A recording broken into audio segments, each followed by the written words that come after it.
Fellow citizens of America, I stand here humbled by your confidence and determined to succeed at setting a course to where our founding fathers have charted. A Christian, I believe in God the Father and His divine intervention that has forged this great nation. I ask for His guidance as we return to a more perfect union. I ask for and speak forthwith for the wisdom of our founding fathers. For as challenging our fight today, it is but insignificant to the monumental achievements of their day. I believe in the Son, Jesus Christ, who brings redemption for those who believe. I ask for His redemption for our nation's past transgressions on this great land, foreign nations, and our great people. Inherent in my beliefs are a sound foundations on the Ten Commandments, a timeless set of moral imperatives that leads to an honorable and successful conclusion for all. I am convinced that these 10 principles can lead America back to a position of greatness. This is what I believe. And in this great land of ours, it does not limit what you believe. Each of us must have a strong conviction in our beliefs. This is what makes the United States great. The ability to believe freely without prejudice and condemnation. The ability to walk side by side for a better tomorrow with strong courage in who you are and what you believe. This makes you American. With my beliefs and your confidence, I commit to the presidency as a public service and not a self-monetary or self-personal enrichment program. Therefore, I reject all funds exceeding actual living expense for myself and my family. For my service is to this country that I love. There is plenty of time for other endeavors after my term of employment as your public servant. Today, I would like to part ways with previous presidents and speak directly to you, the people, about the conditions of our nation. Since President Hoover, chief executives have stopped using their inaugural address to have a conversation with the people. With his speech and the improvements in media since, your presidents have started talking at the people. I would like to return to the inaugural addresses of old where presidents still talked to the people about our future needs. As your president, I represent all the people. While political parties have significance in my election, once arrived to the executive office, my services are to you, the people. As such, I promise the following. I will carry out my duties with the highest of civil tones for the nation. I will respect the position and understand that the words I use will affect more than just the immediate listener. It serves no purpose to make a political statement that in effect only receives partial support and further divides the nation. I will carry this civil tone throughout my term of office. Also, to show my commitment to the position you elected me, I will not actively campaign for a follow-on term while in office. This type of behavior is demeaning to the President of the United States and, frankly, not what you elected me to do. I stand proudly to be judged by my performance from this day forward. If I have served you well, my campaigning will not be needed. If I have served you poorly, my need will be obvious. Finally, as the President of all the people, I will endeavor to visit every state to hear your concerns during my term. As your representative, it will give me no greater pleasure than to champion your ideas in the halls of government. Please allow me to be the conduit between your voice and your government. For those that question my sincerity, I leave you with this. Politics is a profession. Patriotism is a calling. I am always a patriot before a politician. Thomas Jefferson postulated during his 1801 inaugural address of a chance for every great generation to wander from the Founding Fathers' principles. He furthered that it is ours, the people of the United States' duties, to trace these steps to ensure the nation returns to the originator's cause of peace, liberty, and safety. Now is the time I ask all Americans to retrace your steps back to the future. However, our steps must be guided by the principles of the Constitution, a living testament to the freedom that needs no clarification or disclaimer. My policies for the next 4 years will be founded on these principles to form a more perfect union, establish justice, ensure domestic tranquility, and provide for the common defense. Those you have elected must always work diligently to promote the general welfare and secure blessings of liberty to the people of this union in their successive years. For those who suggest that these principles are not worthy of the nation's attention, or that the Constitution is a living document which requires man's alignment to the events of the 21st century, let me be clear. The Constitution stands alone as the best written form of government the world has ever known. Its principles are the envy of all nations. As such, should changes be required from time to time? Provisions of the Fifth Amendment clearly outline the procedures to change our form of government. With this direction, let it be heard throughout our great land, I stand here to call out the Constitution as the law of the land and stand ready for any changes required by its people. President Reagan, our 49th president, stated in the clearest of terms, government is not the solution to our problems. And from time to time, we've been tempted to believe that society has become too complex to be managed by self-rule. That government by an elite group is superior to government for, by, and of the people. Well, if no one among us is capable of governing ourselves, then who among us has the capacity to govern someone else? With this renewed vision, let us stop the discussion of the possibility of self-government and focus toward the successful future of self-government. And with self-government comes responsibility of the people. The American people must return to their rightful place as the leaders of this great nation. Too many, for too long, have drifted from their duty.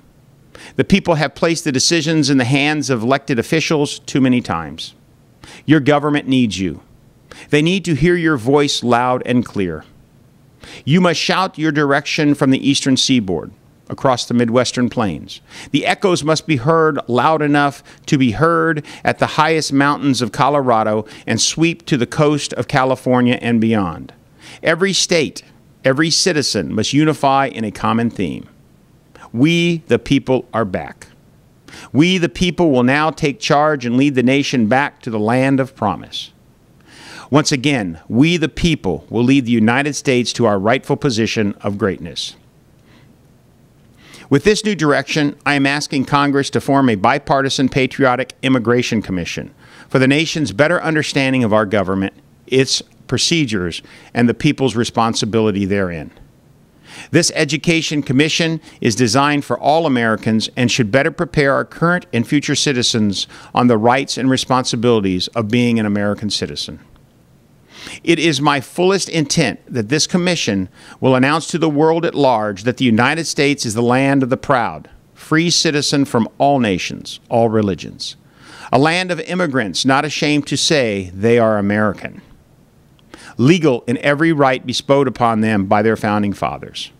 Together, let's restate our vows to this great nation. I pledge allegiance to the flag of the United States of America and to the republic for which it stands, one nation under God, indivisible, with liberty and justice for all. With this declaration comes responsibility. To be an American, you too must contribute to society. Too long this nation has kept the newly arriving immigrants on the outside, looking into the freedoms that they desire. This must stop. All Americans must look at each other the same and provide back to the nation the same. For society to survive, it must have willing members. To thrive, the nation needs more than takers from the fruits of society. The path of America has changed. No longer can the United States afford to provide safe harbor for those who only take from society. Hear me clear, and hear me now.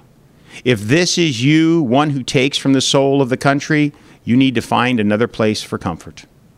The United States is the giving society, where each American is part of something bigger than the individual. And with each hand passed to a neighbor, the nation becomes stronger. Several decades ago, our nation lost that need to give back.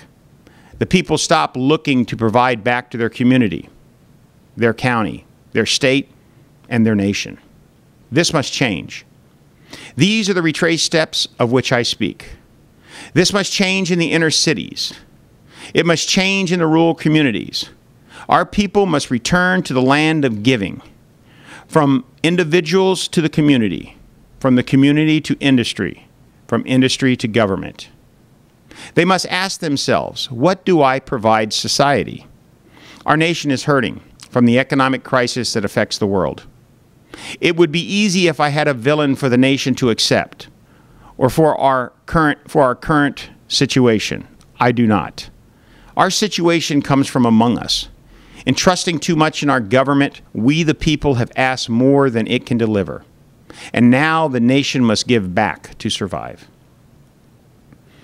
I am often surprised when I hear the people telling the government that the national debt is a problem placed outside arm's reach and a direct responsibility of the government. It is true your government is culpable, but is it not the dollars spent, the very same dollars that you hold in your hand?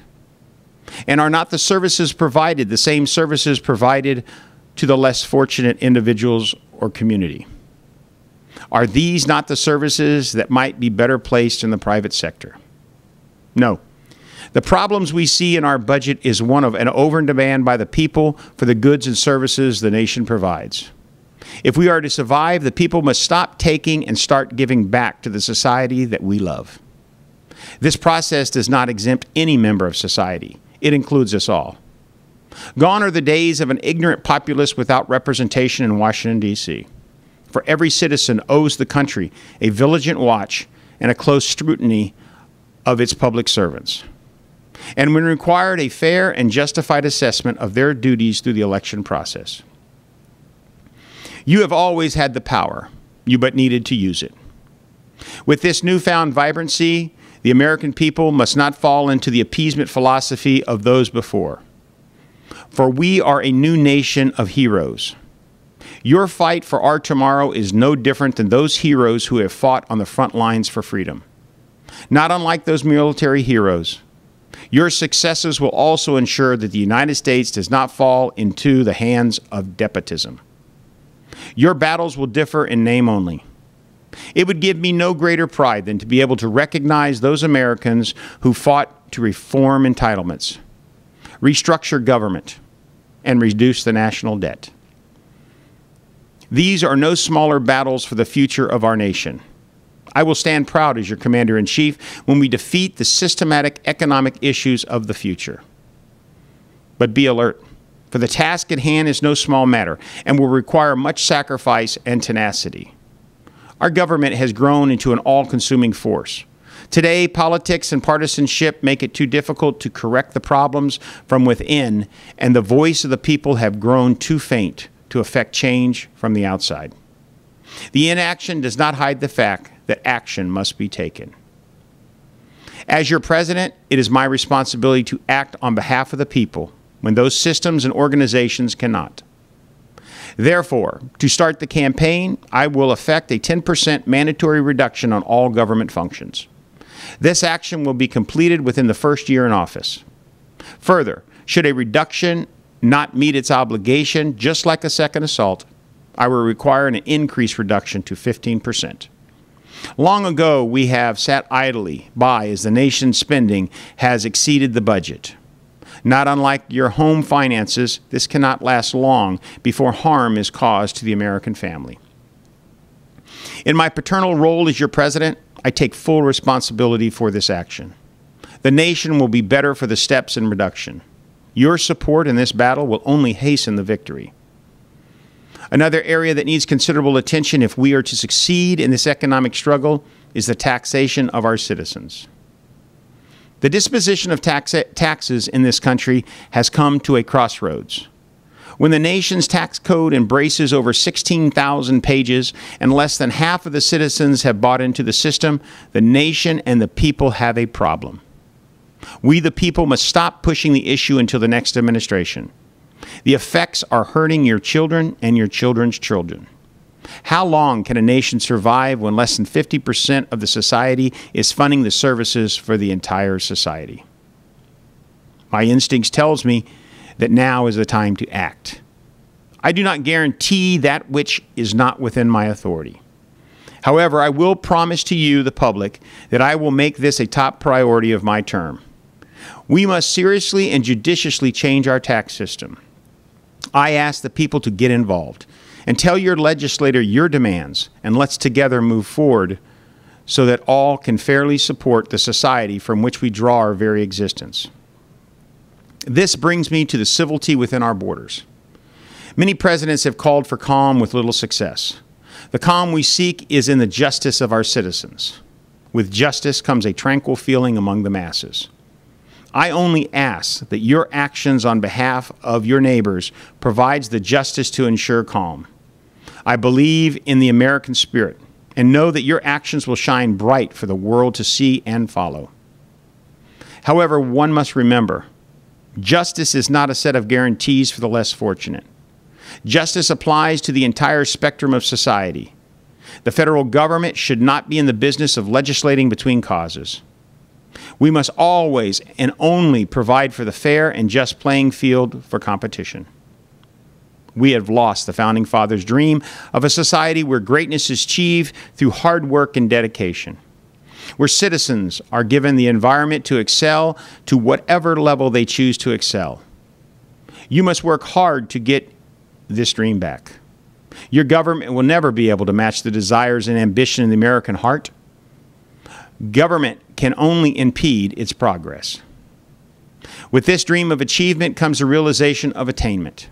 Some citizens will step further, leap higher, and prosper more than others. We should never make villains of those who succeed for their successes. We must only look to achieve similar or higher goals for all Americans. This acceptance of success will bring calm and confidence across the land. I am not naive to believe that the changes we soon will bring are not the very foundation for the contention and discourse between the branches of government. This form of debate is illustrated in our oath of office. These disagreements will travel their due course, and your government will work tirelessly to represent your needs, wants, and desires. We will accomplish this with a dignified and respectful constitutional process. In the operation of government, many see a significant imbalance between the branches of government. This must stop. The founders were clear in the separation of powers. I will not speak to the duties of the other two branches, only to say that the executive branch is equal in authority and responsibility. It is not my position to influence the halls of Congress, for they have a purpose which must be independently fulfilled. However, should they request my voice, I will render a thought. But in the end, I will always request you, the people, on all matters before the nation. Your representation will come in two varieties: my approval of just legislation and my authority to execute a veto. I take this veto power seriously and will use that power when I think the Congress has acted too harshly in support of a cause or program for the American people, or to ensure that the rights of the minority have not been trampled. This statement is not provided as a warning, simply a recognition of the constitutional powers of the executive branch. Should the legislator disagree with my veto, they have due course to overrule my actions, at which time their efforts will become law.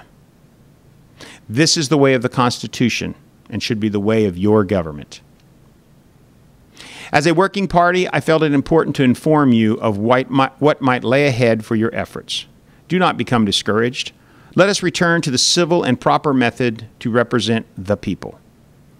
To point, so far I've discussed your duties to the government and the future of this nation. I have identified my duties on your behalf, and I have suggested some actions that is within the confines of my limited role as your president. Yet to be successful, it will take more than a desire and a process to win the battle against our past. It will take a relationship between the government and the business that drives this economy. I have often been concerned with the relationship of government and business. Over the course of the decades, this relationship has turned to a combative one.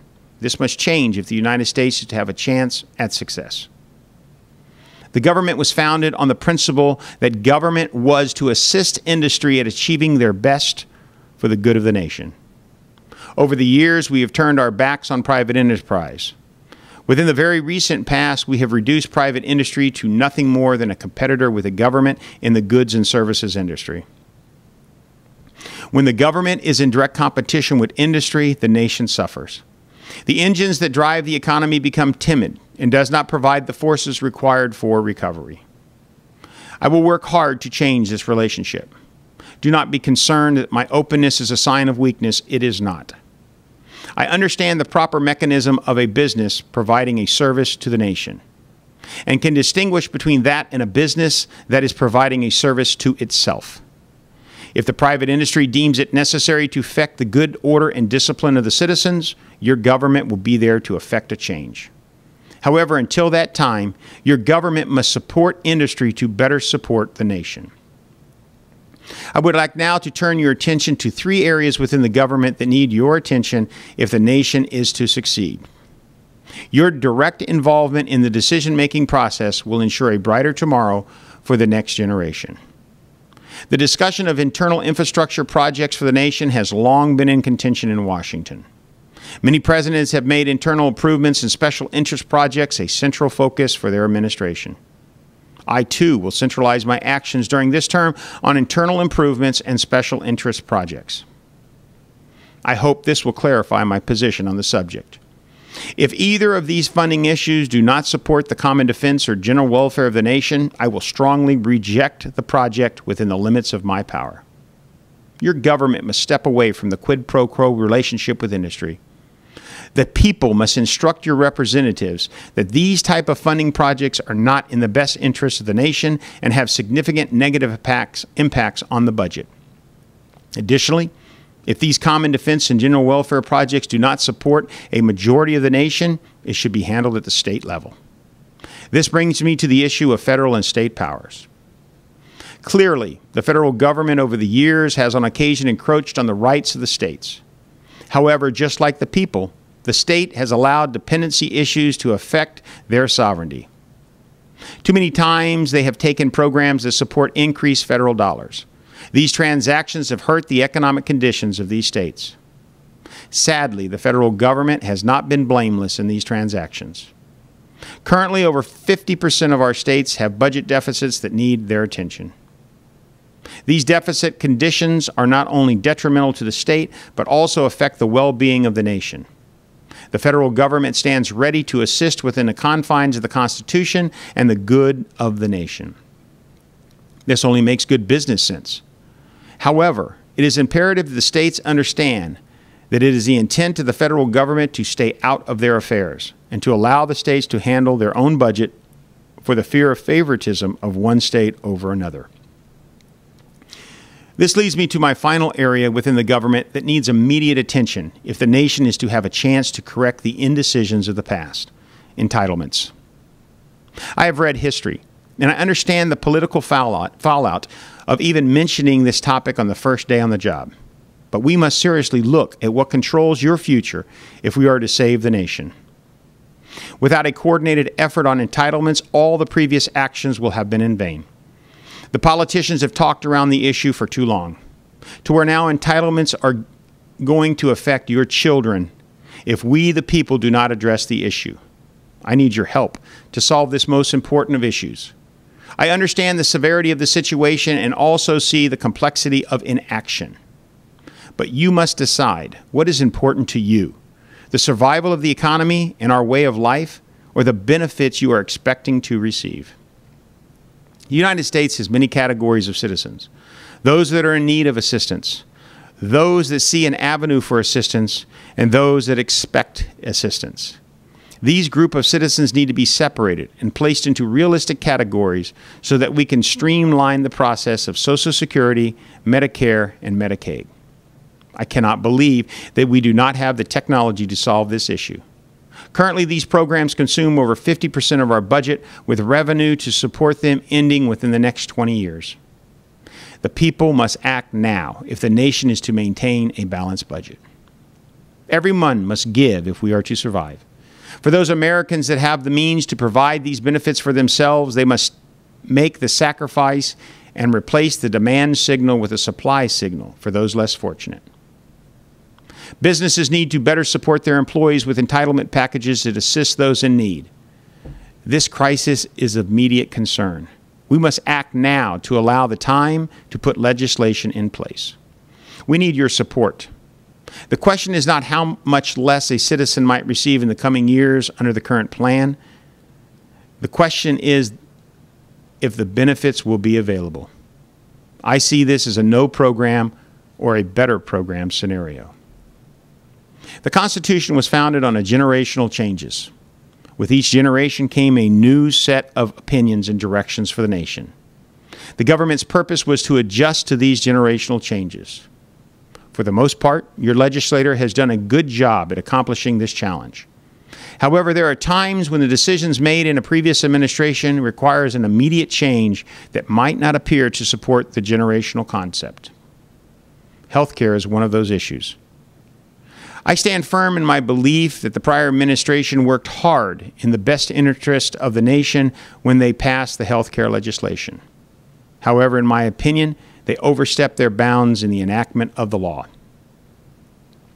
The government was not in a position to fund such a blanket program in times of crisis. Therefore, I ask Congress to reevaluate the law. The healthcare situation in this country needs your attention, and yes, millions of Americans every day are not provided the necessities of life. But this does not require the development of an entitlement program for the entire nation. Esteemed members of Congress, I ask that you not only look at revising the program to correct those ills that affect society, but eliminate those portions of the program that are universal in nature.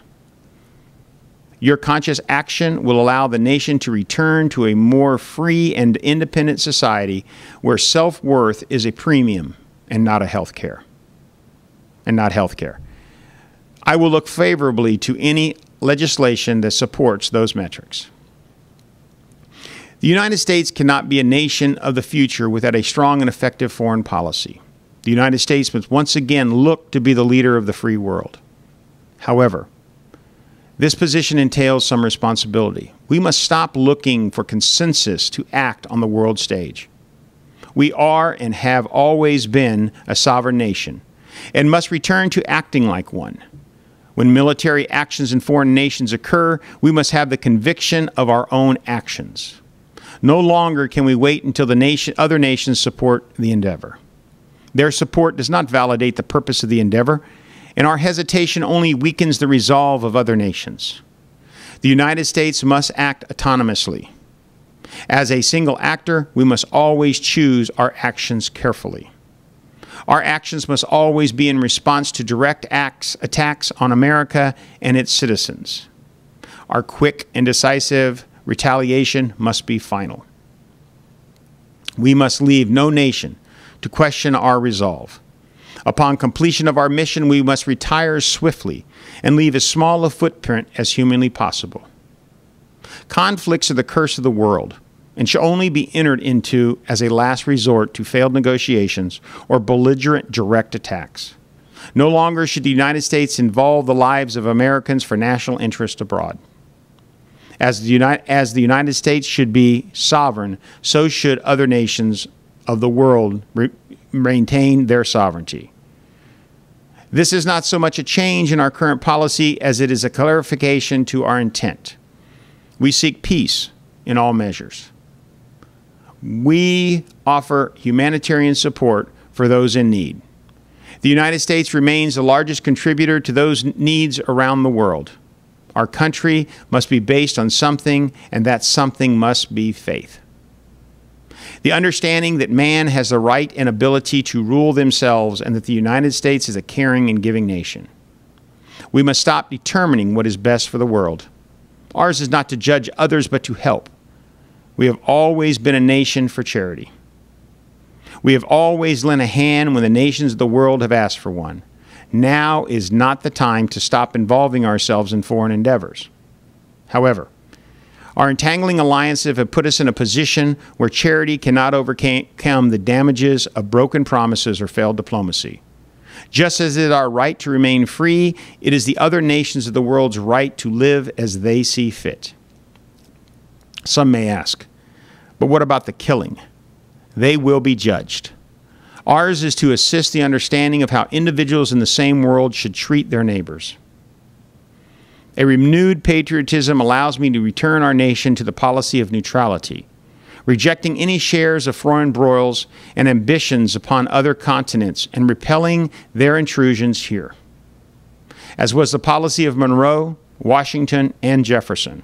Peace, commerce, and honest friendship with all nations, entangling alliances with none. So will be the policy of the new America, land of the immigrant. A new world is upon us all. The United States must change with the times.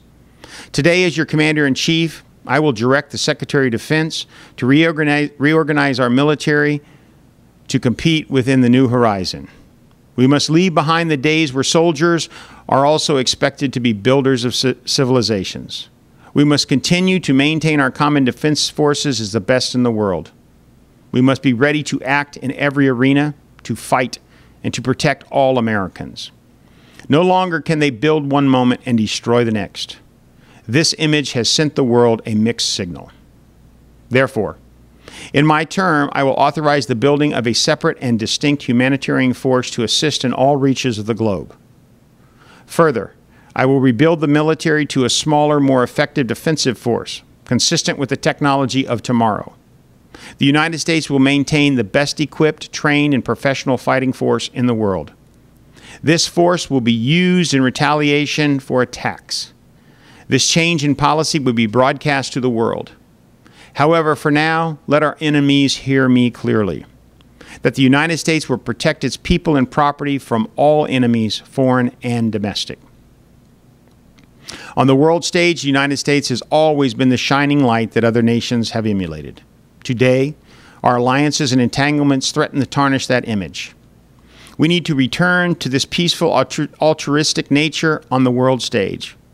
Our first act must be toward those outdated alliances we have entered into with other nations or group of nations. Therefore, I will ask Congress to assist me in assessing our involvement with both the United Nations and the North Atlantic Treaty Organization. If within 2 years these organizations cannot justify their values to the service of mankind, then we will adjust our support correspondingly. When speaking to the world, let me be clear. The mission of world peace has been and remains a noble endeavor. However, until all nations agree to give up a portion of their sovereignty, the dream will remain unfulfilled. The United States has some knowledge in this area. Upon the founding of this nation, the 13 colonies formed the Articles of Confederation to support their needs. This confederation soon fell short of meeting the objectives of peace, commerce, and liberty. The strength and position of the United States only became official with the agreement of the Constitution. To achieve this victory, the states needed to relinquish some of their sovereignty over the matters of finance and self-defense. This, too, is what must happen if the United Nations is to achieve their objective.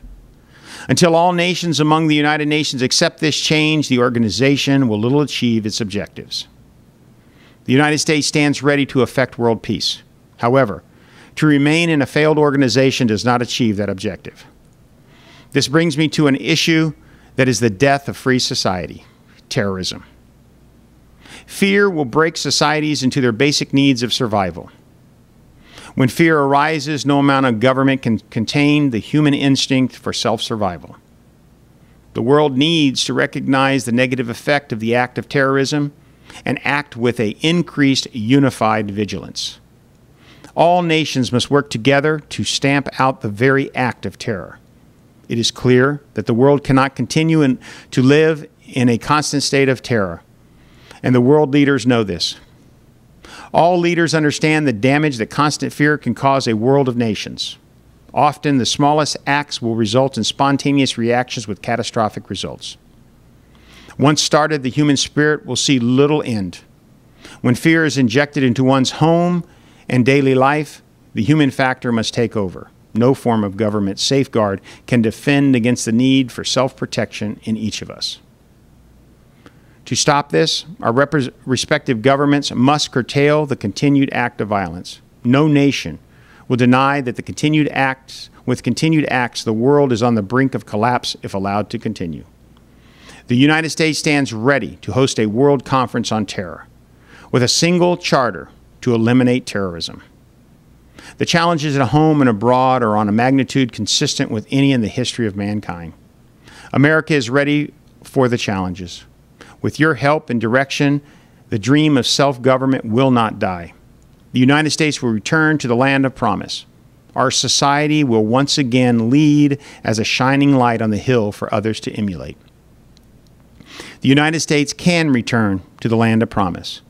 It will not be easy. The people must all share in the common burden of recovery. We, the people, must once again return to the Founding Father principles. Every citizen must participate. Every citizen must contribute to society if society is to succeed. The next generation depends on the efforts that you put forward today. The United States has taken a step backwards to a brighter future. Today, America looks to the horizon and sees a new tomorrow. Our challenge is to regain what past generations have lost: the freedom, safety, and happiness of all Americans. America must return to the position of time past when proud to be America had meaning, and raising and respecting the flag stamped one in its track to honor those military and civilians who gave the greatest of sacrifices for freedom. And I believe America must ask for divine guidance if we are to succeed. I stand ready to assist you in this endeavor and thank God for giving us one more opportunity to succeed. God bless each of you, and God bless America.